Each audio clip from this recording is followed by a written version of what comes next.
महाराष्ट्र इमारत व इतर बांधकाम कामगार कल्याणकारी मंडळाच्या वतीने एक नवीन मी प्रोजेक्ट राबवला.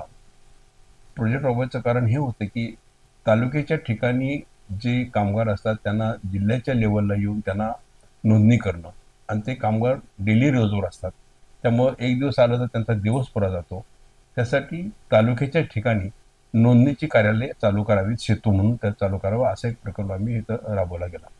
आज जवळजवळ 358 सेतू केंद्र आम्हाला चालू करायचे आहेत. त्यातले आज आम्ही 304 सेतू केंद्रांचं आज आम्ही ऑनलाईन त्याचं उद्घाटन केलं. त्यामुळं कामगारांना कोणत्याही गोष्टीची अडचण आली, काय आली, तर ही आपला हक्काचा सेतू आहे. आणि ह्या हक्काच्या सेतूमध्ये येऊन त्यांनी कामगार नोंदणी असू द्या किंवा इतर फॅसिलिटी काय मिळतात सगळ्या कामगारांच्या, त्या कामगारांच्या फॅसिलिटीज त्यामध्ये त्यांनी त्यात नोंद केल्या. ते डायरेक्ट हे आपल्या हेड ऑफिसला ताबडतोब येईल आणि त्यांना आपल्याला ताबडतोब ते सोयी उपलब्ध करून द्यायची सोय करावी, ह्यासाठी आम्ही हे सेतू उपलब्ध केले.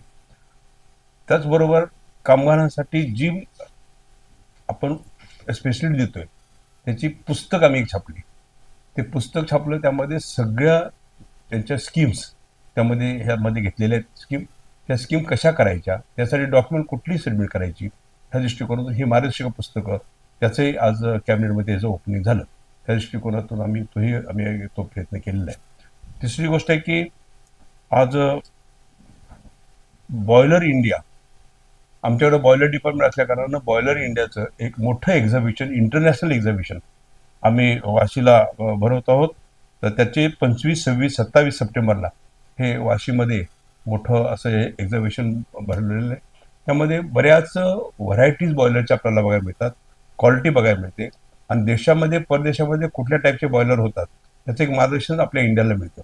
आता इंडिया तर सगळ्या जगाच्या पाठीवर म्हटलं तर बॉयलरसाठी एक्सपर्ट आहे. तरी पण त्यामध्ये आणखीन टेक्निकल काय करता येईल, ज्याचे जेणेकरून ॲक्सिडेंट टाळता येतील, अपघात टाळता येतील, त्या दृष्टिकोनातून आपण तो प्रयत्न करण्यासाठी एक बॉयलर इंडियाचं आम्ही 25, 26, 27 सप्टेंबरला एक वाशी येथे मोठं एक्झिबिशन भरवतोय. त्यासाठी पण आम्ही सर्वांना, ज्या इंडस्ट्रीज असतील त्या इंडस्ट्रीमध्ये जे बॉयलर असतील, बॉयलरधारक इंडस्ट्री असतील, त्या सर्वांना आम्ही ह्या कार्यक्रमासाठी, ह्या एक्झिबिशनसाठी आम्ही आमंत्रित करतो. ह्या दृष्टिकोनातून आज कॅबिनेटमध्ये हे 3 विषय आमचे झाले. चौथा विषय आमचा एक झाला की जे आमचे आमचे कामगारांचे कोर्ट्स आहेत, कामगारांच्या कोर्टाच्या मध्ये जे आमचे जज असतात, त्या जजेसच्या माध्यमातून त्यांचा बऱ्याच दिवसापासून पेंडिंग असलेला विषय होता की त्यांचे पेमेंटचा प्रॉब्लेम होता.